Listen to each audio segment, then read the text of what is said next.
Dude, I think appreciate you doing this. Your Yeah.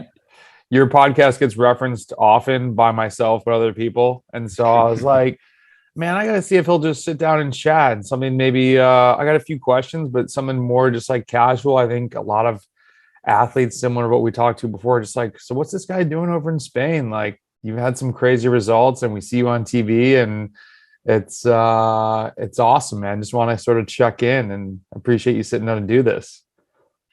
Yeah, chipping away. Yeah, sort of a different program this year. Last year I was mostly on like the classic squad of Belgian style racing. So this year, all of February was in Spain, so it's just a different style of racing. It's been going pretty well for me. So yeah, tell me about that. So it looked like I was looking on pro cycling stats to try and get like a snapshot of this year overall. It seemed like 20 race days.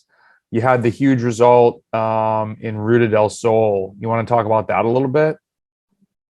Yeah, it was a cool race. We came off three back-to-back one days and then had a day off and then went straight into that. So it was kind of interesting to see how the fatigue was.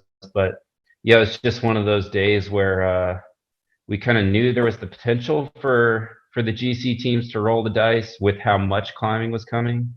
So yeah, it was kind of one of those things where they all kind of looked at each other and are you gonna pull? Are you gonna pull? And so it was like an hour in or 2 hours in, we had 15 minutes.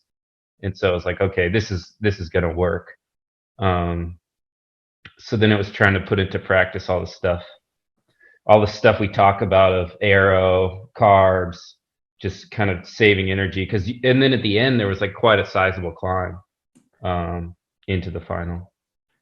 What's so two things near and dear to my heart, Aero and carbs. Tell me more of what are your when you think about that, what do you think about? So you're talking about in the break, is it as simple as bean Aero and eat a lot of carbs, or what does Stephen Bassett think of when you think of that? Yeah, one of the things that's been interesting to me this year because I've got been able to get in a lot more breakaways is the Euros really like to ride chain gang style. So they like to do like through over and slow back. And it's not very effective because you're spending half of your pull side by side. So you're pulling twice as much as you need to. So pretty much every break I've gotten into, I'm just immediately like one line, just kind of yelling. And this time everybody was pretty on board, so that was nice. When you have nine guys riding single file, you're not pulling that much. Mm-hmm. Um, so that's usually step one is 4 to 10 minutes into the break is try and get everyone to do that and have And a language 50% success rate. language barriers for Yeah, I against mean, yeah, this was a heavily Belgian break, I think. So, but yeah, that's kind of to do on my agenda is try and learn to communicate this in a couple languages because it's pretty important and it seems to not always get through. it's pretty smart. I've tried to learn small bits of Dutch and it has or Flemish and has not gone well. So I wish you the best of luck with that. Yeah. Carbs getting some more shine from Vanderpool and his stem.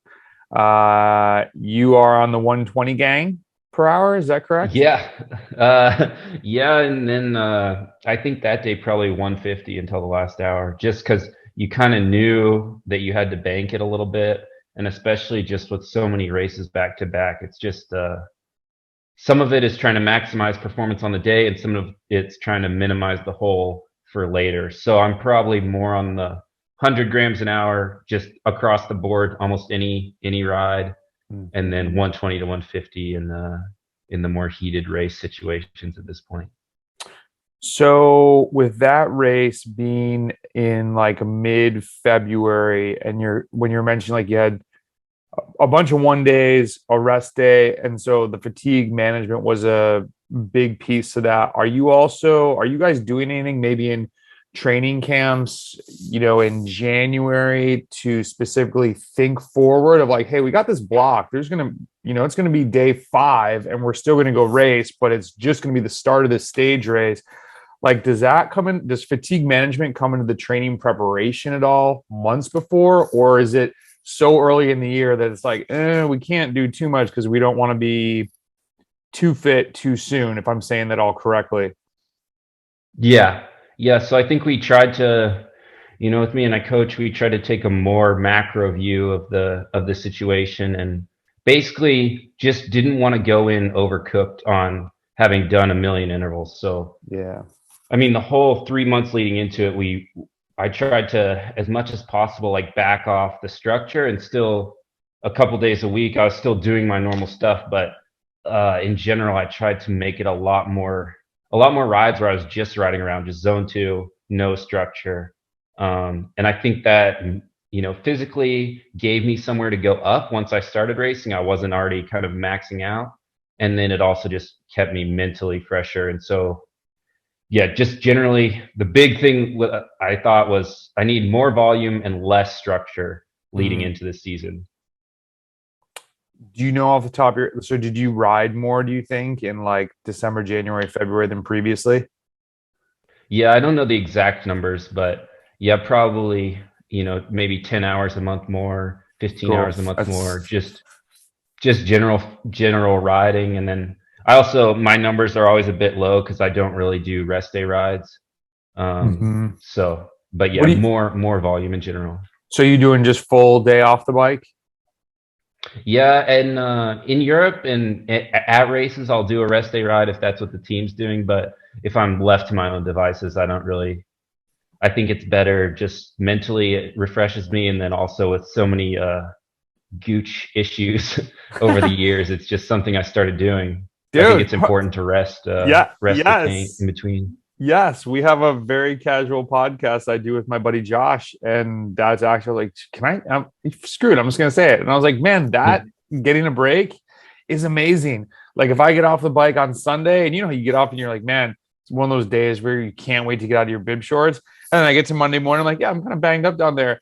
Tuesday comes, just that day of no saddle time is amazing. Like, just skin gets way more whatever the term is in dermatology, like Yeah, recovered. And yeah, that's interesting to hear. So I think that's smart.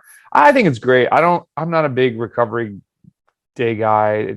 It takes too much time. I kind of like not riding. And then yeah. I get to the afternoon, I'm like, oh, I really want to ride. I can't wait to ride tomorrow. And I actually get to go ride. I don't have to like piddle around. So what's what has been, I'm just curious if like any new foods over there in Spain that you've been diving into. Have you spent this long of time in Spain before? Yeah, I think last year was probably a 4 month block and then a 3 month block, Mm. which will be pretty similar this year. So Anything new yeah, exciting to the foods, palate? mm, nothing too crazy. Nothing too crazy. It's just been your basic, a lot of veg and pasta and just pretty standard. Yeah, yeah, Nothing too crazy. that works. What's what is it like when so you go over and were you in so the first race Valenciana, what's kind of Hmm. your role there? Because you had, if people go back and look at what's the website, Pro Cycling Stats, you know, those are some tough races, seasons just starting. How you got, I think you had like a lot of like 100th places. Are you working for someone there? Are you just getting in the groove going? And one thing I'm always curious about this with like professional athletes, because I know Joey goes to his first race here in the US. It's an amateur race. We know everybody. If people sometimes aren't killing right away, they get real like, oh my God, is my training screwed up? Did I do something wrong? Did I not do enough base? Do I not do enough intensity? How do you, when you come in as a pro, and maybe it's just a super hard race, I don't really know that race, but the level 2 pro, but you get 100th. How does that sit? How do you like, does that bother you at all? Or are you just like, hey, I was working for a teammate and I did my job and that's why you get 100? It's hard to tell from a results sheet if we don't see the race. What's that like in the beginning of the season for you? Yeah, so it's always a little discouraging, but I think for me it was had pretty clearly some heat and fluid issues because just the first hot Mm, races of the year always get me. So it's like I could kind of fall back on I know the first day or two in the heat is always going to be a struggle for me. So then it's like talk to the coach, did a little bit more sodium in the diet, and then it was pretty quick. It's nice when there's an issue that you can see and you can correct, in the next 12 hours. So Mm-hmm. struggled the first 2 days and then was working for our sprinter the next few days. And yeah, I mean, that race is an insanely high level. So Mm-hmm. yeah, pretty much if it ends on a climb and I don't go for results there. So but it was a good one to gain fitness in a big week. Yeah. Which is, we talked in the first podcast, the difference between American racing and racing in Europe. I mean, I guess while you're not a pure climber, if somebody in the US thought of Stephen Bassett, they're thinking of you crushing the final climb at Joe Martin. You crushed, what other climb was it out west with when you were the first internet? You had amazing W. Like Yeah. Oak Glen. Yeah. you're pretty speedy uphill, but is that just at that ranks here in the US as opposed to being over there with the big boys? Yeah. Just the climbing speed is pretty outrageous. So, you know, I see yeah, some of the numbers and I'm like, oh my God. yeah, it's really it's just beyond my capacity, to climb, a 10-minute climb at how they do it. So, Mm-hmm. so I basically need to get out front early and try and survive it that way by kind of blunting it by being in the breakaway. What do you think you've made the most gains with Aero wise this year? Because I know some of our chatter back and forth on IG has just been Aero based and frame. Any micro things you've picked up that have changed? Yeah, I actually worked with a friend of mine, Chris Morlock. He always does my chain waxing, etc. And we kind of tweaked my position to just build it around the kind of 90-degree elbow bent on the hoods. That position, because I always felt like I'm really good in that position, but we wanted to make it so I could hold it more consistently. So some of the tweaks are kind of tilting the hoods in a bit more Remco style, because then you can get a little bit of relief on the wrist and forearm, and get a bit narrower, and then angled the saddle slightly down. So yeah, -6 from -5 on the S&P. So it wasn't anything crazy, but then the thing that really changed was I started training in that position quite a bit, just 5-minute block, 10-minute block. Here I a lot of times do it between towns, so it's not another interval. I'm riding to the next town and I'll hold as aero position as I can. So it's one of those things where you do it, in your garage, and it looks great for 30 seconds, but you're trying to hold it consistently for a long time. It's challenging. So that's really interesting that you tell me this. So for myself and for others listening, the most Aero is when your elbow is making 90 degrees. Is that correct in what you're saying? Yeah, definitely. I try to think about it as like getting as many cylinders horizontal as possible. So your torso horizontal.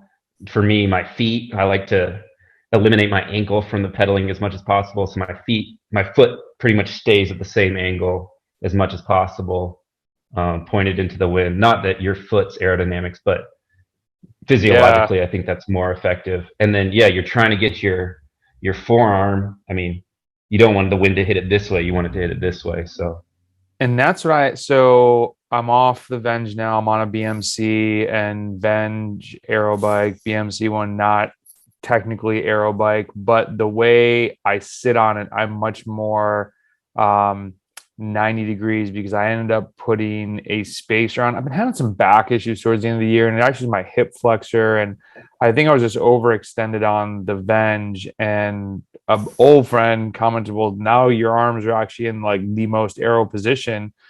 And I actually think with this spacer, I liken it to how you now see people on a TT bike with the big riser bars. They look more upright than they do 5 years ago, but that's technically more aero. And so I'm actually curious now how that will affect in a positive way me riding in breakaways. But the thing I noticed, I went and did 3 TTs this past weekend at the local state TT, and I'm not used to my arms like this. I was like, whoa, the fatigue hit very quickly. And so because I had the spacer, the drops aren't as far down. So I was kind of having to do like hoods, drops. I was riding on the road bike. And so it's interesting to hear you say that. Do you do anything off the bike besides riding town to town, like planks, or is any like good maybe muscular exercise to get stronger that way?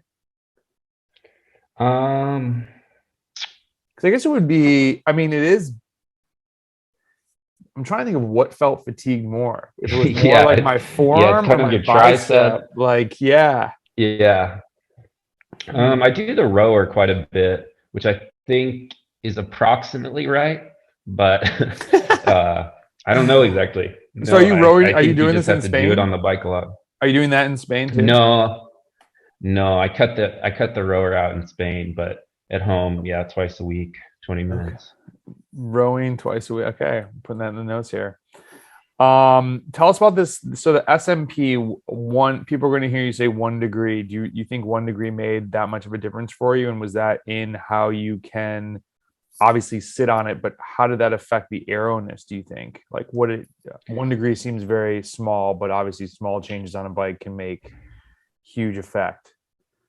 Yeah, I think it was more of a comfort thing Hmm. that, we've set up the bike in the stand a lot of times for, riding how you would normally ride. And it's just a slightly different position, more aggressive hip angle. And it seemed to match, my pelvic angle and support that and encourage me to, for me, it's like I want to be as far back on that saddle to kind of get up on the scoop and push my hips forward. So it seemed to encourage me to scoot back and really get the hips rocked forward into a more aggressive Interesting. position. So have you ever nudged up on that nose? Because I tried that a couple times this weekend, and it was like I found this weird spot where I was like, "Oh, this is weird. I could like kind of sit on this." And then I was really over the pedal spin while I was just like crushing at the end of the TT. It's not something that I could sustain, obviously, but so you're just going all the way back and then Yeah. Yeah. So rotating forward. Yeah. it's almost the opposite of most on a traditional saddle, you're trying to get aero, you sit up on the tip. On this, I'm trying to maximize glute power by scooting back. And then I'm also trying to maximize the reach of the bike because I'm already on a 61 with a 140. So I can't really get much more length out of the bike. So I'm trying to generate some length that way. Interesting. And then chain waxing, you mentioned this guy does your chain waxing. Is that new to you this year, or is that just an improvement in the wax? Because in our Discord, which actually you need to get in the Discord, man, people talk about like Stephen Bassett stuff all the time. Chain waxing, I can't get on board with, but people love it. What are you so gung ho about it for? Yeah, for me, it's definitely it's not an everyday thing. It's a thing I'll do for key events, usually basically just nationals because it's pretty time intensive to do correctly. It's a multi-day, stripping it down to, mineral oil, then an ultrasonic cleaner, then wax, then some other stuff. So, yeah, I kind of outsourced that to my friend Chris, and he takes care of it for me. But it's pretty significant gains, and it seems like some of the World Tour teams are starting to do it. I know Wanty does it for the classics. So it's starting to come around. I wouldn't be surprised if teams like Ineos are doing it, Mm-hmm. every day of the Grand Tour. It is definitely labor intensive. I don't know if I'd really recommend it all the time. Yeah, some people like working on their bikes and they love it. And they definitely didn't know me because, like, oh, you just get three chains, you just rotate them every 200 miles, and it's this. I'm like, so I'm rotating my chain every Yeah, two yeah, rides, is basically what you're telling me. yeah, And I'm like, it's just, I can't, I don't know. I hate working on my yeah, bike. yeah, So, yeah. what's, what's coming up? What's next for you? How long are you over there for? I'm over here basically until the start of June. So provisionally, I'll do tour of Sicily, probably more in a support role. It's pretty climby race, and then Dunkirk, probably again support for the sprinters, and then Tro Bro, which is Mm, like a mixed terrain, super hard gravel, semi-classic thing, and then tour of Norway, which is a pretty climby race. how does your training change if you're supporting a climber or if you're supporting a sprinter, or is it just going super fit, ready to ride your ass off?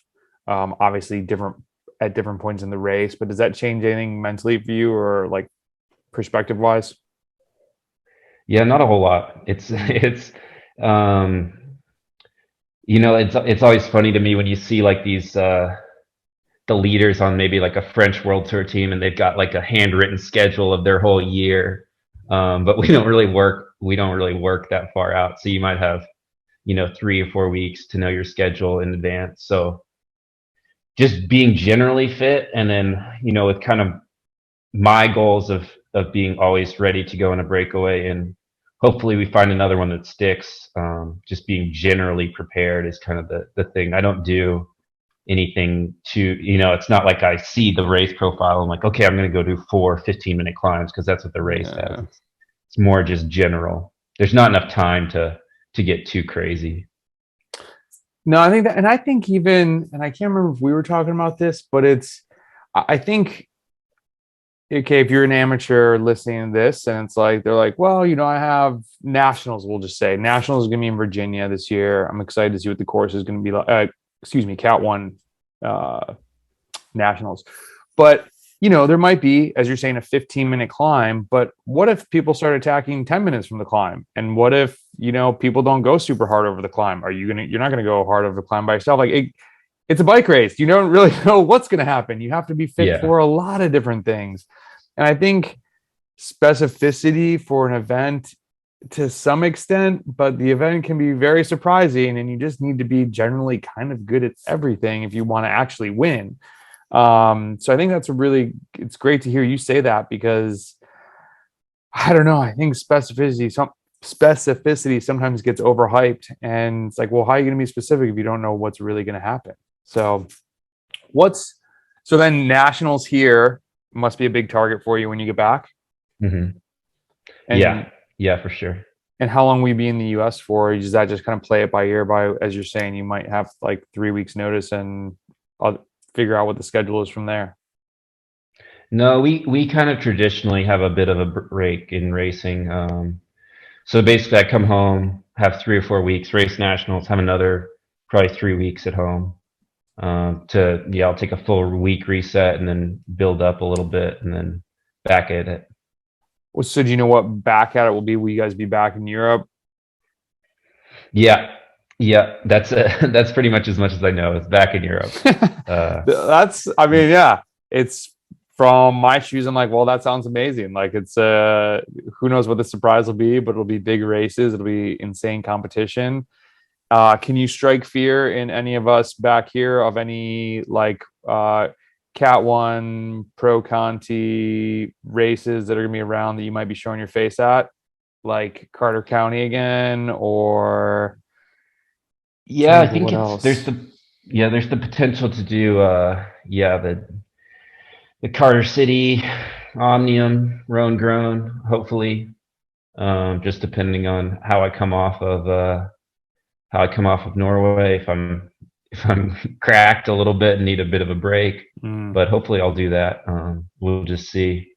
But that would probably be the only real one. I wish I could do more local racing. I really enjoy it. What do you like so much about it?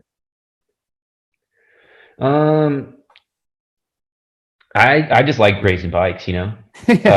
I've thought about this a lot. Like I think I really am like a lifetime bike racer. I've been doing it since I was 9 or 10, and probably it's funny to me. So many of the guys on the team are like, I'll never do a bike race once I retire. Like I enjoy racing bikes. I like taking apart the puzzle and chasing what works. So at local races, you can maybe do a little bit. There's a little more room for error, so it kind of gives you some places to try different things. So that's good for me, and I just I like racing. That's what I was curious. It was just whether it was maybe like a nostalgic thing, because that's, you come up racing in the US and it's good to go back. I mean, I was putting out all these gravel racers put out these calendars, and I was seeing people post pictures on Instagram, like, oh, it's kind of cool. I like that. Like you say, these guys, French guys have their schedule right now. I'm like, man, I got to make one of those this year. And so I put down, we have in upstate New York, the club is actually 250 members, give or take. And G Tour is their training series. It's a road race every Tuesday night. And so on my schedule, I put the G Tour race down, and people are like, dude, are you coming to G Tour in August? I'm like, yeah, I'll come back to my parents. I'm going to bring my bike. Like, just, you know, yeah, I'm super stoked to go race with guys that I started racing with 13 years ago, didn't know what the hell was going on. And I still think back to some of those courses and races. And yeah, I mean, it's just fun to go do. Do you think, do most people not race once they retire from being pro? Like I hear different podcasts, or it sometimes seems like people hang up the pro thing and then they insinuate that like they shouldn't go back and race amateur stuff. Whereas I think myself, I love when people come back and race, or like that's the one thing that I thought was cool about gravel. I don't really do it that much anymore, but like you get to go race Ted King and Ian Boswell and people who have done crazy, insane races. I would love if more people just showed up at Carter County. It's like, yo, that guy's here. Oh crap. What do you think that is? Is it just they're tired of doing it, or do people talk about that at all? Yeah, I think a lot of people get tired of the travel for sure, and just being away from home, and they wanna put down roots. But then yeah, you see a lot of it is kind of short-lived. Not exact. Yeah, there's some Tom Brady's out there that have a 6-week retirement. That's pretty common. Where yeah, I think I don't know. I like to put it as like people just like to talk shit in parking lots, and there's definitely a community aspect to like there. I mean, there's a reason people stay in the sport their whole life. Yeah. Oh man, it's the parking lot pre-post, nothing beats it. Man, this is, I don't want to take up too much of your time. It's nighttime over there.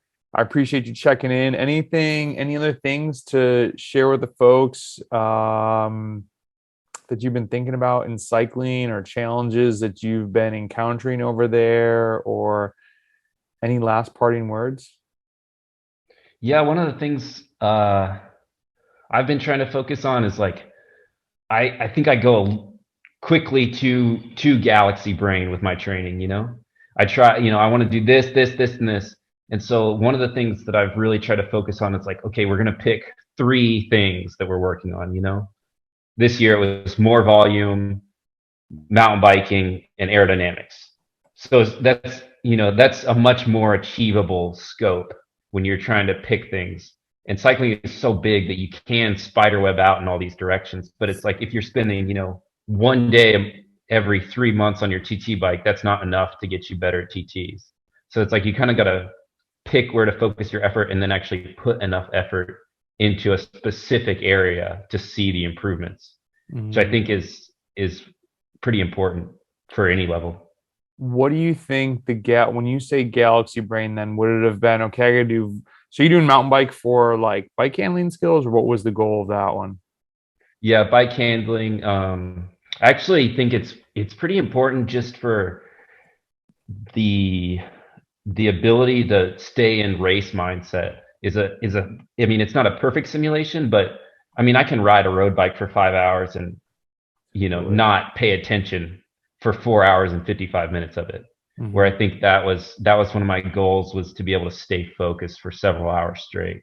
And the mountain biking did that for me. So you boiled it down to volume, mountain biking for the race mindset, and then aerodynamics. What would the galaxy brain be? Like, what's a good, like when you first, okay, what are all these other things that you might want to improve on, but that just came second tier, and maybe those get focused on later once you get better at these? Yeah, like for me, I always want to mess with the equipment. So I was like, oh, well, obviously I've got speed plates now. I need to get the shoes drilled for 4 bolt, but that's going to take a couple days. That's going to take time. So stuff like that you keep in the back pocket, but you kick it down the road a little bit to focus on more important things. 3 millimeters of stack height on my shoe isn't necessarily going to win me a race, but a couple extra days of volume or whatever. What did you think of, we quickly, just a few lines, so I don't know the answer to this question. What do you think of the Niels Vanderpool mega training? Because when you say volume, that's the first thing that comes to mind is his little, not manifesto, but whatever you want to call it. Yeah. Yeah, that's really interesting. It definitely was going around the team. It was getting shared on the group chat, and we were all kind of going through it. But yeah, it seemed like, I mean, I was just so impressed by his commitment to whatever he was doing. So his thing happened to be that he did huge volume and then a huge volume of intensity after that.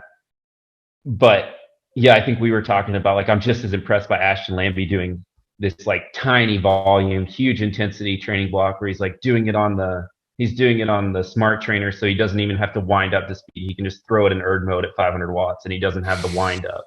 So, either way, to me, it's like I just love people doing weird stuff.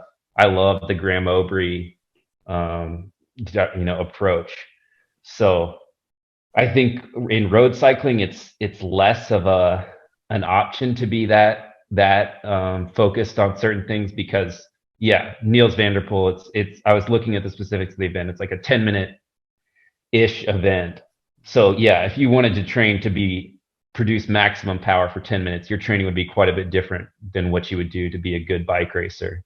Mm-hmm. So it's not like it directly applies, but I really was impressed by the confidence to do it that way. That was, yeah, and I like that he even thought or talked through some of like the things that he thought might not work, like the monotony of it, or the sort of the soft skills, being able to have the 5-2 schedule so that he could go see other people like a normal human being on the weekends. And yeah, if anyone hasn't read that, just Google how to skate, skate. Yes, we're talking about skating with Niels van der Poel, or maybe it's Nils, Nils, but however you pronounce that. Yeah. So I think it's NILS. Yeah. yeah, Yeah. I'll be interested to see. I wouldn't be surprised if he if he decides he wants to be a bike racer. Do you know how old he is? I think he was younger than I thought. He was like 24, 25, I think. Okay. Maybe 26. All right. Hey man, this was awesome. I appreciate you Yeah, shedding thanks some for light having me. into your brain of cycling, and hopefully we cross paths. I will most likely be at Carter if you're there. But yeah, I'll try and link up with you when you get back. If we can go for a ride. There's been some amazing Yeah, that'd be great. blowing rock rides, and I'm trying to think how far you are. I think maybe like 40 minutes from me. So either I'll come to you, you come to New Roads, we'll figure something out. It'd be great to cross paths and Yeah, I love it. ride with the legend Stephen Bassett. Good luck. Good luck at the next races, man. Yeah, thank you. Looking forward to it. All right, man. I'll talk to you later. Catch you later. Bye.